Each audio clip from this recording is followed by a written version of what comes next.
हर खबर पर होगी आपकी पकड़। डाउनलोड कीजिए एबीपी लाइव ऐप। प्रवासी मजदूरों की घर वापसी को लेकर सियासत गर्म हो गई है। विपक्ष ने सरकार को मजदूरों से किराए वसूले जाने पर घेरा है। सोनिया गांधी ने तो ऐलान कर दिया कि कांग्रेस टिकट के पैसों का खर्चा उठाएगी।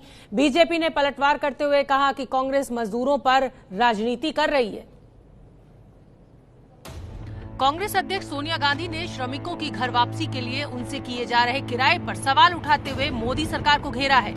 सोनिया गांधी ने अपने बयान में कहा कि जब विदेशों से भारतीयों को निःशुल्क लाया जा सकता है, जब गुजरात में एक कार्यक्रम में ट्रांसपोर्ट और खाने पीने में 100 करोड़ खर्च किए जा सकते हैं और रेल मंत्रालय प्रधानमंत्री के कोरोना फंड में 151 करोड़ रुपए दे सकता है, तो फिर श्रमिकों के किराए का खर्चा क्यों नहीं उठा सकता।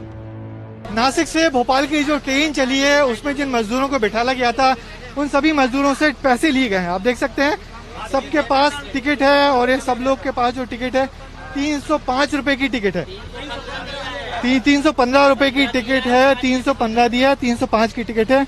ऐसा समझाया जा रहा था कि ये ट्रेन मुफ्त चली है, मजदूरों की रियायत के लिए, मगर ऐसा नहीं है। ट्रेन में सबको टिकट देकर ही सवार होना पड़ा है। आपने टिकट ली? ये टिकट है ना, लिया था ना, 315 दिया था, 305 का टिकट मिला है। यहाँ पे 370 टिकट दिए? हाँ टिकट है। 370 रुपए का टिकट है। अच्छा, और खाने के पैसे लिए? नहीं, खाने का पैसा नहीं लिए। इस पे तो 420 रुपए लिखा है।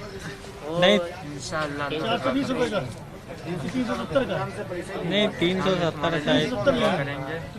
सोनिया गांधी ने इस मुद्दे को उठाते हुए ऐलान किया कि अब कांग्रेस की प्रदेश कांग्रेस कमेटियां हर जरूरतमंद श्रमिक व कामगार के घर लौटने की रेल यात्रा का टिकट खर्च वहन करेंगी व इस बारे में जरूरी कदम उठाएंगी। कांग्रेस अध्यक्ष का आरोप है कि इस संबंध में उन्होंने जो केंद्र सरकार को मशवरा दिया था वो सरकार ने माना नहीं। लेकिन ये भी एक सच है कि सिर्फ सोनिया गांधी ही ऐसी नेता नहीं है जिन्होंने इस मसले को उठाया है। इससे पहले समाजवादी पार्टी अध्यक्ष अखिलेश यादव और वामपंथी दलों समेत कई और राजनीतिक दलों ने भी इस मामले पर केंद्र सरकार से पुनर्विचार की मांग की थी। अब देखना दिलचस्प होगा कि सोनिया गांधी के आज के बयान के बाद सरकार अपने इस नीतिगत फैसले पर क्या रुख इख्तियार करती है। गौरतलब है कि सोनिया गांधी ने ये आरोप भी लगाया कि सिर्फ 4 घंटे के नोटिस पर ही लॉकडाउन करने के कारण लाखों श्रमिक व कामगार घर वापस लौटने से वंचित हो गए थे और 1947 के बंटवारे के बाद देश ने पहली बार ये दिल दहलाने वाला मंजर देखा था कि हजारों श्रमिक व कामगार सैकड़ों किलोमीटर पैदल चल घर वापसी के लिए मजबूर थे। आशीष कुमार सिंह की रिपोर्ट। तो प्रवासी मजदूरों के घर लौटने को लेकर पहले ये सियासत कि मजदूर परेशान हैं, अपने घर नहीं जा पा रहे हैं, नौकरी नहीं है, खाना नहीं है। अब जब सरकार ने इंतजाम किया, ट्रेन चलाई, तो सियासत दूसरी तरीके की। सियासत ये कि गरीब मजदूरों से सरकार पैसा क्यों ले रही है। मेरे साथ मेरे 4 सहयोगी जुड़े हुए हैं। भोपाल से ब्रजेश राजपूत, पटना से निधिश्री झा, दिल्ली से आशीष सिंह और दिल्ली से ही नीरज पांडे भी जुड़े हुए हैं। नीरज पांडे, पहले मैं आपका रुख करना चाहूंगी। केंद्र सरकार ने 1,70,000 करोड़ के पैकेज की घोषणा की थी जब लॉकडाउन जारी हुआ था, पहला लॉकडाउन 1। क्या ऐसी मजबूरी है केंद्र सरकार की, रेलवे मिनिस्ट्री की, कि इन गरीब मजदूरों से किराया लेना पड़ रहा है? क्या सफाई है बीजेपी की?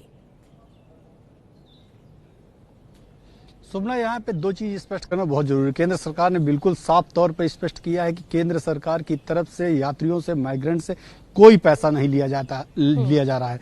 रेलवे ने बकायदा इस पे स्पष्टीकरण दिया, क्लैरिफिकेशन जारी किया है। चूंकि रेलवे भी सरकार का हिस्सा है तो उन्होंने साफ तौर पे कहा है कि जो पूरे यात्रा का कॉस्ट है उसका 85% रेलवे खुद वहन कर रहा है और 15% राज्यों को वहन करने के लिए दिया गया है। रेलवे का यह भी कहना है कि कहीं भी किसी भी एक भी लेबर को हमने टिकट नहीं बांटा है, चूंकि राज्यों की सिफारिश पे, राज्यों की मांग पे 34 ट्रेनें चलाई गई हैं। 34 ट्रेनों में किस यात्री को बैठाना है, कौन यात्री कहां जाएगा, क्या कौन कौन ट्रेन में सवार होगा, ये सारा जिम्मा राज्य सरकार का है।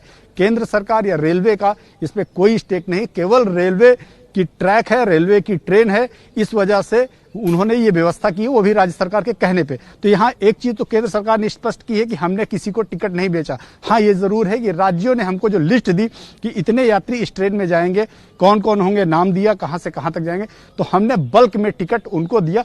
उसके बदले हमने राज्य सरकारों से 15% चार्ज किया है। तो वो 15% हमने चार्ज किया राज्य सरकार से, ना कि किसी व्यक्ति से या किसी यात्री से। तो एक चीज तो स्पष्ट है कि केंद्र सरकार की तरफ से ये चीजें क्लेरिफिकेशन आ चुका है। दूसरी चीज ये, भारतीय जनता पार्टी के नेताओं ने इस पे सीधे तौर पे आरोप लगाया है सोनिया गांधी पर कि ये केवल और केवल राजनीति की जा रही।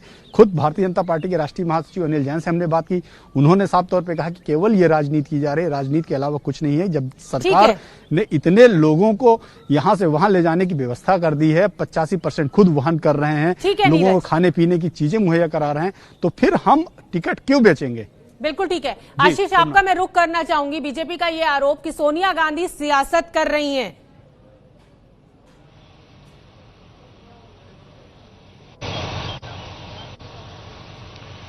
जी बिल्कुल, बीजेपी ने आरोप लगाया है, लेकिन कांग्रेस पार्टी इसको सियासत के तौर पर नहीं देख रही शोभना। कांग्रेस का यह कहना है कि मजदूरों के प्लाइट को, उनकी तकलीफ को उठाने की कोशिश की गई है। तभी आप देखेंगी कि सोनिया गांधी ने जो आज अपना बयान जारी किया शोभना, उसमें उन्होंने कहा कि इसको लेकर के कंस्ट्रक्टिव सुझाव पहले भी उन्होंने केंद्र सरकार को दिए थे, जिसको नहीं माना गया। और अब जबकि मजदूरों से पैसा चार्ज किया जा रहा है, सरकार की सफाई का जिक्र जरूर नीरज कर रहे हैं, लेकिन यह भी एक सच है कि टिकट तो जो टिकट लेकर के यात्री सफर कर रहे हैं वो अपनी जबान से बता रहे हैं कि उनसे टिकट लिया गया है।